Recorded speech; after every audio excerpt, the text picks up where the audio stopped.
YouTube. Try to keep the volume down a bit. The problem is because I've got a 60-watt amp.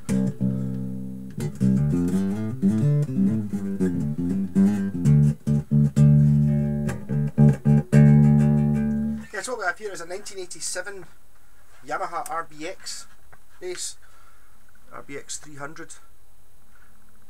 One of the really nice things about Yamaha is the serial number. There's a website you can go to for a Yamaha serial number decoder, and you just type in the serial number and it tells you when it was made. This one was July 1987. It doesn't always give you the decade, so I think I had an option. It was either 87 or 97, but it's clearly 87 by looking at it. So this is a 300 series, which would be quite high up, so at the top of the low range of Yamahas. Normally I think that when you get like a 300 means it's about £300 RRP, brand new, like in 1987, something like that. It seems to tie in with all the other guitars I've got. I've got like a Session 800 and a SE 150 and all these things, and it seems to be roughly that's how much, the number is pretty much how much it's worth, or how much it cost new, or the RRP was new.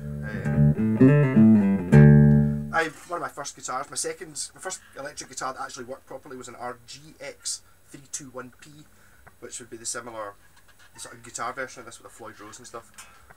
But if you start off with a Floyd Rose and you don't know how to adjust these things, they're just a nightmare. So after that, 10 years or 15 years after that, I just didn't touch Floyd Roses because I hated them because of that guitar. Not the guitar's fault, just Floyd Rose in general's fault. No such problems with this. So because it's a 300 series, it's actually quite high spec. If you look at the tuners, they're not only the good kind of tuners, they're a wee bit fancy. They've got like sort of wee notches and stuff in them, and the bridge is a similar sort of thing. Lead's not long enough. It's a kind of just a bit fancier. It's just a simple P-bass pickup, a volume and a tone. So it's really all you need. It's got a painted neck on it. Black painted neck, which I never used to like the idea of painted necks, but I've since changed my mind. It's a cheap strap, you can hear it making a noise. Also the strap's just that little bit too short. Isn't that noisy? Made of some sort of cheap plastic. So you have to ignore that, it's not the bass, it's the strap. Just do it when it's not plugged in. now I've noticed that it's really annoying. Yeah, so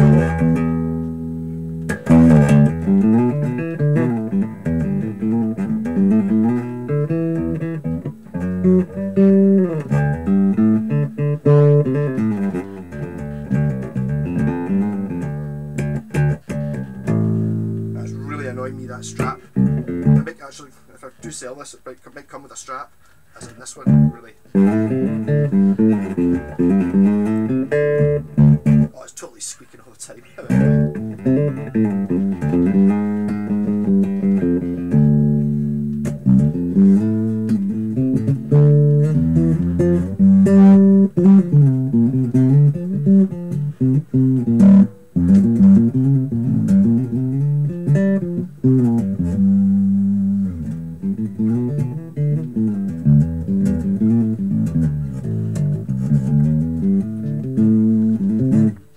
Tone control really effective on this bass.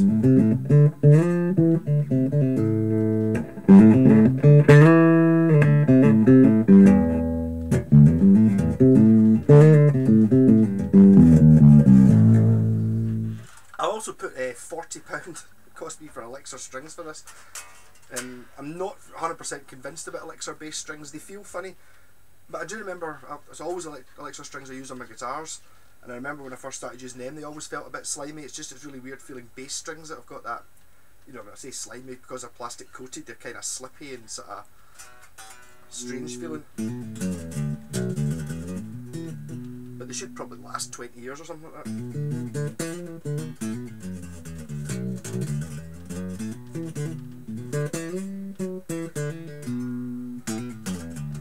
Yeah, so old Yamahas, can't beat them. This is, to tell you, it was July 1987 it was made, so it's 30 years old and a month. That squeaky thing's really doing my head in. Yeah, so the X series at the same time they did an RGX, which was the guitar version, which is basically just their version of after Steve Vai had done his Ibanez Gem. Everyone went a bit mad and just copied that.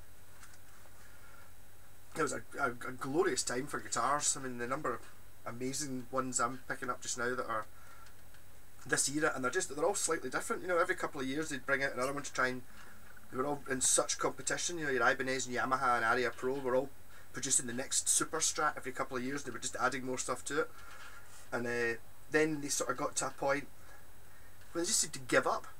You know, you didn't really get any more after. I mean, I don't know what Aria Pro really did. You see a lot of 80s super Strats by them, but Ibanez, you know, you just got, you still just get you just get the RG. You can get, you know, 50 different colours of it and all different spec, but it's still that guitar.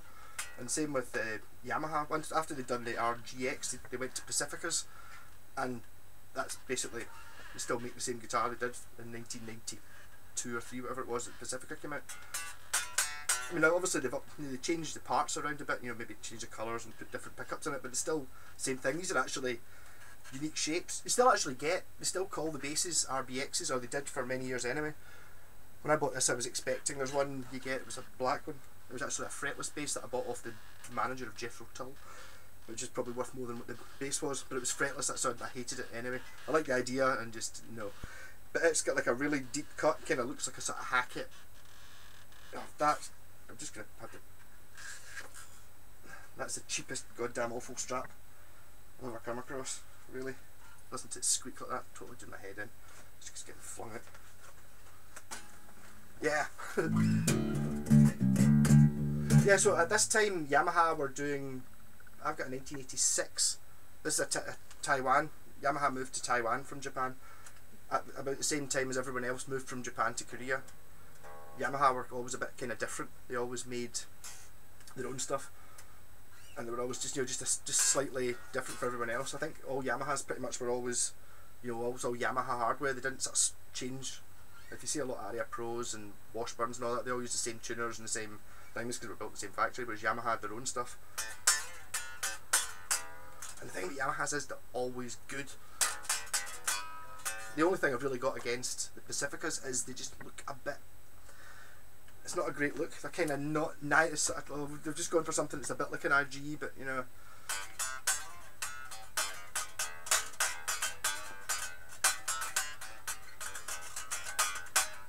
But unfortunately, I can't really keep this because it's just by chance it happens to be too similar to this bass which I bought a couple of weeks ago. But this one's got really crazy looking pickups in it. To be honest, there's not that much difference in quality between the two. This is a Japanese one, but it's got, well, it's not old, it's 1987 as well. So in 1987 the in thing was white, sort of P-bass look things without a scratch plate. But it's just the fact that it's got the extra pickups in it. Not really so much for what they sound like, more just because it looks cool, and it wasn't me that did it, because I often put lots of pickups into a bass, but I didn't put them in that one, they were already there. Yeah, so the only flaws really in this are, well, there's a few dinks around the edge that you would always expect in a bass, but there's that one there which is really annoying. Whoa! You can probably see it in other parts of the video. I think the light in here is really funny, it's really glowing up. There's a chip there. I suppose you could just put a wee bit of white paint on it, you wouldn't see it from miles away, but apart from that, it's pretty good.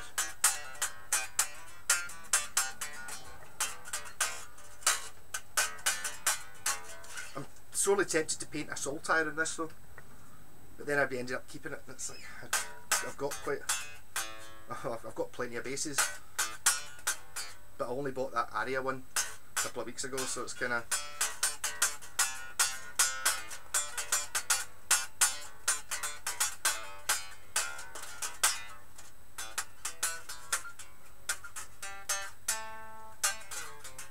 so pro level bass, I would say.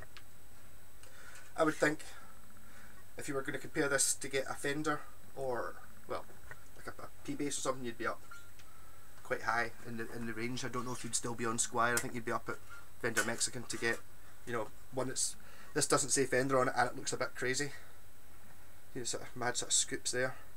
Kind of, a lot of these 80s guitars, when they're this colour, can remind me of a Stormtrooper, you know, like from Star Wars. There's something about some of these bits. In fact, looking at this picture just now, Yamaha have got a plastic RGAX, I think it might be called, guitar that's kind of, it's really futuristic looking, and it's kind of hollow plastic. It's got, I think the pickups light up red and green or something, or it's got something mad about it anyway. But it actually doesn't look unlike this. I think there's a bass version which kind of looks identical to this. But rock and bass, low action, everything perfect. Perfect. Rock and roll.